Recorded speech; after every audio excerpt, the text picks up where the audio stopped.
de la vie du pays. Le magazine Humura Burundi est diffusé sur le web via le site de la RPA www.rpa.bi. Humura Burundi.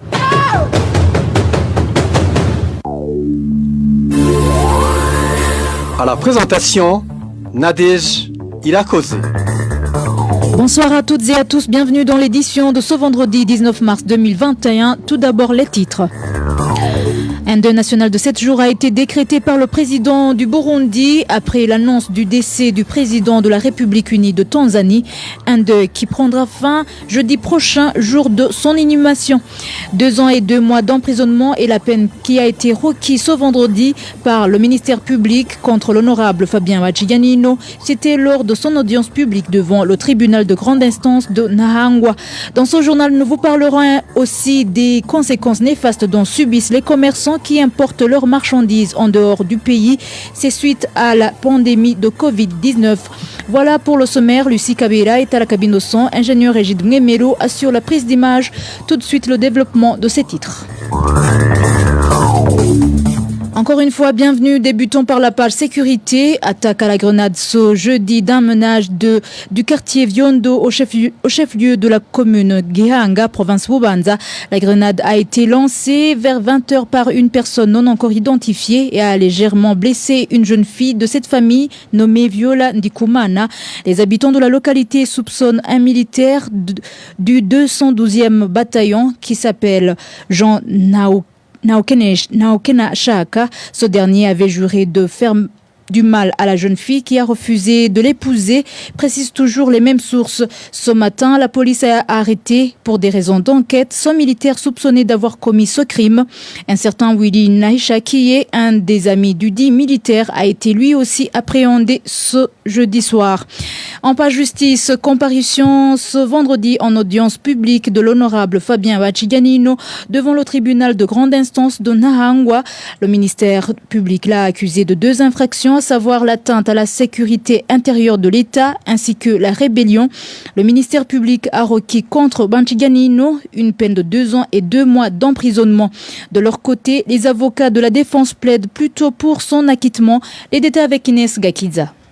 Le ministère public a accusé le député Fabien Wachiganino 2 infractions, qui sont l'atteinte à la sécurité intérieure et la rébellion. Pour cette première infraction, le ministère public a expliqué que l'ancien député a tenté d'animer une conférence de presse sans l'aval de l'administration. Se défendant, l'ancien député, assisté par ses avocats, a fait savoir qu'il avait adressé une correspondance au maire de la ville, lui parlant de son intention de démentir les propos calomnieux qui, cette période-là, étaient diffusés sur des réseaux sociaux et que le maire ne lui a jamais répondu. Par ailleurs, a ajouté l'accusé, animer une conférence de presse ne peut en rien perturber la sécurité. Fabien Wachiganino est aussi accusé de rébellion pour avoir refusé de donner les documents de sa parcelle à l'ancien chef de zone Ngagara. Sur ça, cet ancien représentant du peuple a nuancé qu'il n'a pas refusé de les lui donner, mais plutôt qu'il lui a signifié qu'il montrera les 10 documents au maire de la ville, car l'ancien chef de zone Ngagara était parmi ceux qui le persécutaient, a souligné Fabien Wachiganino. Le ministère public a donc requis une peine de 2 ans d'emprisonnement pour la première infraction et pour la deuxième, il a demandé pour l'ancien député 2 mois de prison et une amende de 100 000 francs burundais. La partie accusée, elle, a demandé libération. L'affaire a été mise en délibéré et le verdict du tribunal de grande instance de Nahangwa sera connu dans 30 jours. L'ancien député Fabien Wachiganino est en détention depuis le mois dernier d'octobre. Merci Inès Gakiza. De la page justice, passons à la page politique. Après l'annonce du décès du président de la Tanzanie, John Pombe Joseph Magufuli, décès survenu ce mercredi, le gouvernement du Burundi a décrété un deuil national de 7 jours.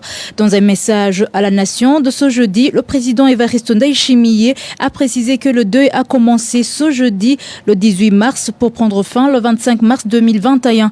Le président Evariste Ndayishimiye a été repris en français par Éloge Divin Lemesha. Igihugu cy'u Burundi kiboneyeho Le Burundi profite de cette occasion pour se joindre à la nation tanzanienne, au peuple tanzanien en général et à la famille éprouvée dans ces moments de profonde douleur.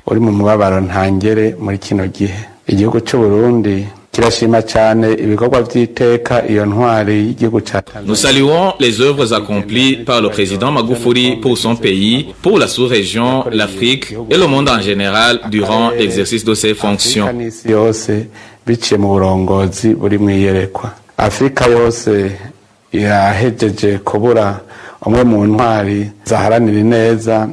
C'est toute l'Afrique qui vient de perdre un des fervents panafricanistes. Pour honorer sa mémoire, nous décrétons un deuil national de 7 jours. Il débute ce jeudi et prendra fin le 25 mars de cette année.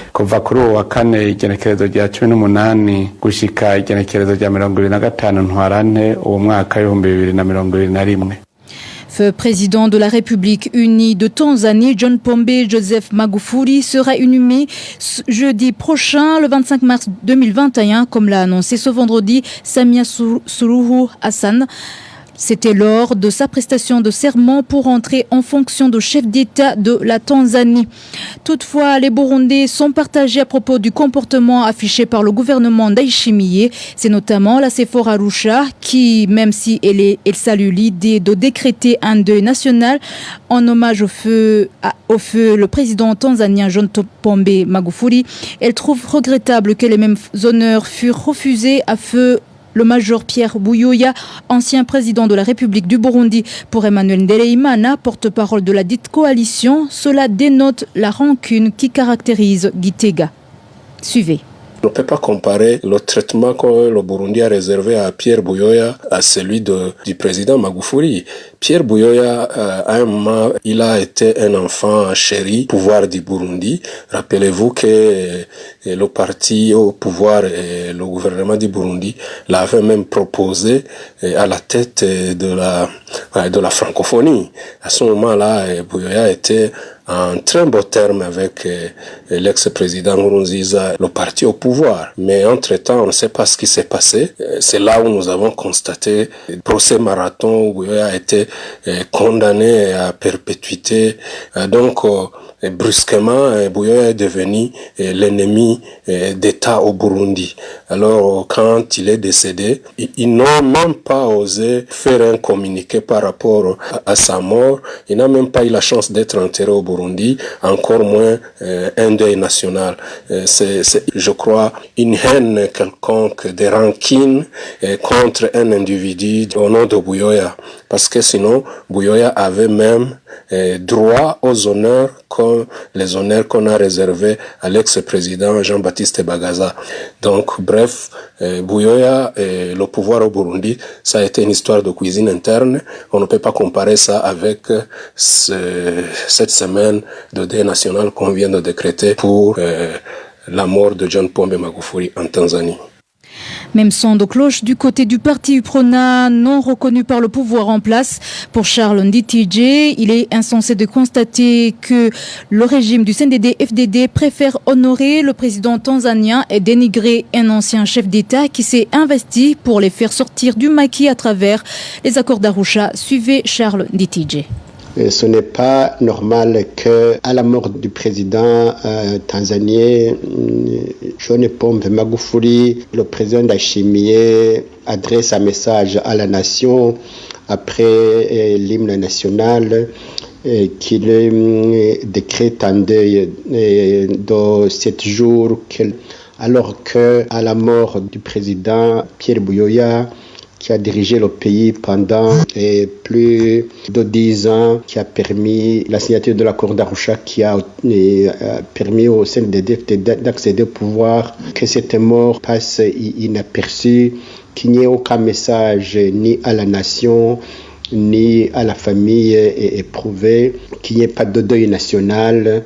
En clair, il apparaît que de la part du président d'Aïchimiye et des dirigeants du CNDD-FDD, et ce qu'ils mettent en avant, ce n'est pas le sens de l'État, c'est plutôt la vengeance, c'est plutôt l'ethnisme la méchanceté, le déni de ce que les personnalités ont réalisé de leur vivant.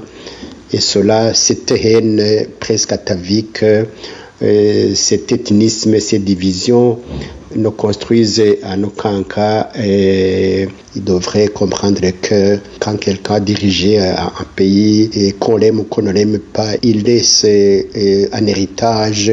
Et cet héritage-là ne disparaît pas. L'histoire retiendra ce que le président Buyoya a fait de bon et de mauvais, mais on ne peut pas l'ignorer. Et totalement, c'est déplorable et c'est triste. Humura Burundi. À présent, page gouvernance, le directeur de l'école fondamentale Nunda en commune Vianda de la province Bururi est accusé de détournement d'argent par les parents des élèves de cette école. Ces derniers précisent qu'ils ont payé de l'argent au mois d'octobre 2020 pour l'achat des carnets de correspondance de leurs enfants, mais aucun carnet n'a jusqu'à présent été acheté. Le point avec Onésime de chez Magidze. Au mois d'octobre 2020, le directeur de l'écofon Nunda, zone Bunyoro en commune Vianda de la province Bururi, a demandé aux parents d'élèves de cette école de payer de l'argent pour acheter les carnets de correspondance. À peu près 250 000 francs burundais ont été contribués par les 273 élèves de cet établissement. Chaque élève est payé 900 francs.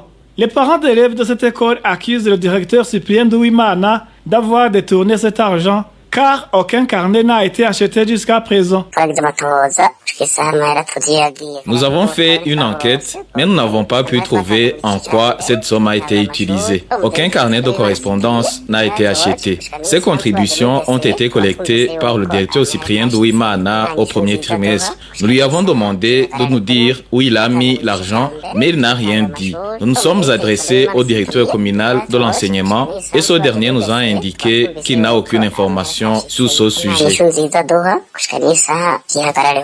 Les parents d'élèves de l'écofon Nunda demandent aux responsables communaux et provinciaux de l'enseignement de s'impliquer afin que cet argent soit remis. À ce propos, la rédaction de la RPA a essayé de joindre Cyprien Douimana, directeur de l'écofon Nunda, accusé d'avoir détourné cette somme, ainsi que Jean Bosco Nyonguru, directeur communal de l'enseignement en commune Vianda. Mais leur téléphone sonnait sans que personne ne décroche. Merci Onésime de Shimagidze, toujours en page gouvernance. Les sinistrés du quartier Nyangebouchadza de la commune et province Kirundo dénoncent le clientélisme qui a caractérisé la confection des listes des personnes qui bénéficieront de l'aide en tôle de la part du ministère de la Solidarité. Les habitants de la place et en particulier les membres des partis de l'opposition demandent à ce qu'il y ait plus de lumière pour éviter toute frustration et injustice. En page économie, conséquences néfastes de la pandémie de Covid-19 sur les commerçants qui achètent leurs marchandises dans les pays de la région. L'approvisionnement est, depuis la fermeture des frontières, très difficile. Ceux qui parviennent à le faire travaillent à perte. Les marchandises leur parviennent à un coût élevé et il manque de clients. Le point avec Walter Quizera. Avant l'apparition de la Covid-19, on allait régulièrement chercher nos marchandises. Nous avions beaucoup de clients. Il y avait aussi de l'argent. Même le dollar était moins cher. On s'approvisionnait, disons, 3 fois par mois. C'est l'un des commerçants qui achetait ses marchandises à l'extérieur du pays avant la pandémie de Covid-19. Depuis l'apparition de cette pandémie, beaucoup de commerçants qui s'approvisionnaient dans les pays de l'EAC sont dans une désolation totale. À part qu'il l'air est actuellement difficile d'avoir des marchandises, elles sont devenues chères, ce qui est à l'origine de leur faillite. Depuis la fermeture des frontières suite à la Covid-19, il est très difficile pour nous de s'approvisionner en marchandises. On ne se déplace plus pour aller chercher nos marchandises. Nous avons un seul fournisseur qui nous procure des chaussures à vendre ici au pays. Et ce fournisseur fixe ses prix comme il le veut, car il sait que nous n'avons pas d'autre choix et qu'il a le monopole. Pour ceux qui ont un grand capital, ils s'approvisionnent toujours à Kampala, mais là aussi, ils commandent d'ici et à un prix exorbitant. Et comme ces produits sont chers, on ne trouve pas de clients pour les acheter. À cause de cette pandémie de Covid-19, Le grand nombre de ces commerçants ont abandonné ce métier car ils ont dû consommer leur capital. Le capital qu'on utilisait avant n'est plus le même car on ne fait plus de bénéfices et nos capitaux ont diminué. Il nous arrive même de consommer le capital. Il y en a ceux qui ont déjà abandonné le commerce car ils n'ont plus de capital. Les autres continuent le commerce tant bien que mal, mais ce n'est plus comme avant. Les sources concordantes de la RPA au sein de ces commerçants font savoir qu'à ces difficultés de trouver ces marchandises et à leur coût cher s'ajoute la valeur du dollar, monnaie qu'ils utilisent pour l'approvisionnement qui ne cesse d'augmenter. Jusqu'aujourd'hui, presque toutes les frontières du pays sont fermées à cause de cette pandémie. Pour éviter sa propagation, plusieurs pays ont dû fermer les frontières. Merci Walter Kwizera. Dans un instant, la page Société. Humura Burundi. Parlons société, pénurie d'eau potable au chef-lieu de la province Cibitoke. Cette situation qui dure maintenant un peu plus d'une semaine rend difficile le quotidien de la population. Les familles vulnérables se rabattent aux eaux des rivières ou alors aux eaux stagnantes. Les plus nantis s'en procurent à l'aide des vélos ou même des véhicules. Emmanuel Ndaïchimié. Depuis la fin de la semaine dernière, les quartiers situés au chef-lieu de la province Cibitoke ne sont plus approvisionnés en eau potable. Sans aucun autre recours, la population utilise l'eau des rivières ou l'eau stagnante.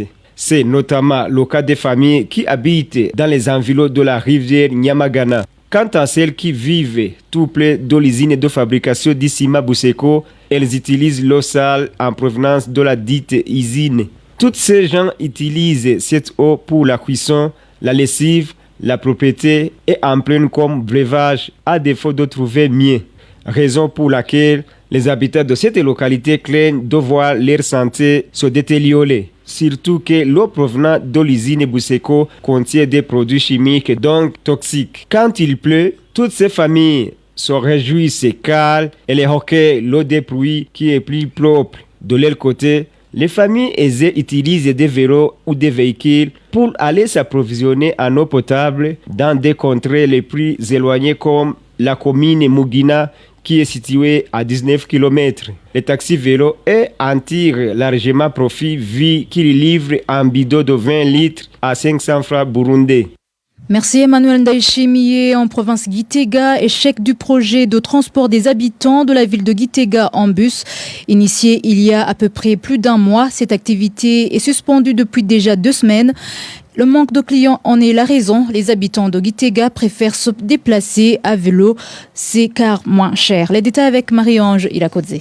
C'est vers la fin du mois de janvier cette année 2021 que 2 bus d'un privé ont commencé à faire le transport en commun dans la ville de Gitega et les autorités de Gitega ont pris une décision interdisant le transport sur vélo dans la ville de Gitega. Mais malheureusement, ces 2 bus n'ont travaillé que 3 semaines seulement car ils n'ont pas eu de clients. Cet échec de projet de bus de transport en commun dans cette ville de Gitega est le énième. La première fois, c'était dans les années 1986, 87 et 88. Un commerçant a emmené des bus IAS, mais il a arrêté ce business après quelques mois seulement pour cause de manque de clients également.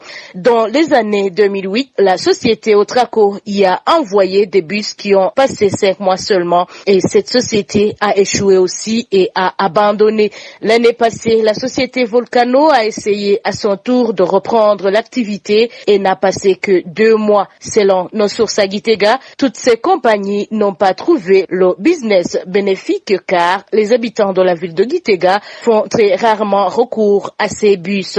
Les routes de la ville de Gitega étant en mauvais état, le prix de transport est cher alors que les quartiers sont près des lieux de travail. Ceux qui ne se déplacent pas à pied préfèrent se déplacer sur vélo qui est moins cher.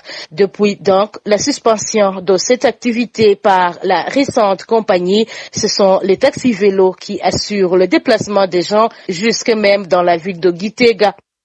Merci Marie-Ange. Irakodze, dernier dossier de ce journal avec la page environnement. La réserve naturelle de Mongué a été menacée depuis longtemps par des activités de la population environnante alors qu'elle fait partie des aires protégées. Parmi les principaux responsables de la disparition de la biodiversité de cette réserve figure l'État. Le point avec Balthazar Miburo. La menace de la biodiversité de la réserve naturelle de Mongué est toujours venue en grande partie des populations environnantes et c'est de façon continue. Selon les environnementalistes, la partie la plus menacée est celle située en commune Bugarama de la province Rumongue. Un fait confirmé par la population de la presse qui ajoute que l'État en est en grande partie responsable. Ce citoyen témoigne. La population a obtenu des parcelles dans la réserve naturelle de Mongué pour y ériger des habitations. Cette réserve, regorgée de beaucoup d'arbres de différentes espèces des animaux, ont été par conséquent chassés dans cette réserve, ce qui fait qu'elle est presque déserte. Même si, poursuit notre source, le gouvernement a dernièrement pris des mesures visant à sauver ce qu'il restait de cette réserve, ces dernières n'ont jamais été mises en exécution. À première vue, rien ne renseigne sur une quelconque existence d'une réserve naturelle et qui plus est protégée par l'État. Il est vrai que l'INCN a fait une descente et a intimé l'ordre à tous les occupants de vider le lieu. Mais jusqu'à présent, personne n'a bougé. À titre de rappel, la réserve naturelle de Mongué a une superficie de 4080 hectares. Elle traverse les communes Bugarama et Muhuta de la province Rumongue et la commune Mukike de la province Bujumbura. Mais une grande partie de cette réserve se situe dans la commune Bugarama de la province de Rumongue. Merci Balthazar Miburu. Voilà, c'est ici que nous clôturons l'édition de ce vendredi 19 mars 2021. Merci de nous avoir suivis. Merci à l'équipe rédactionnelle ainsi qu'à l'équipe technique. À la présentation, vous étiez avec Nadège et la Côte-Zé. Excellent week-end à tous.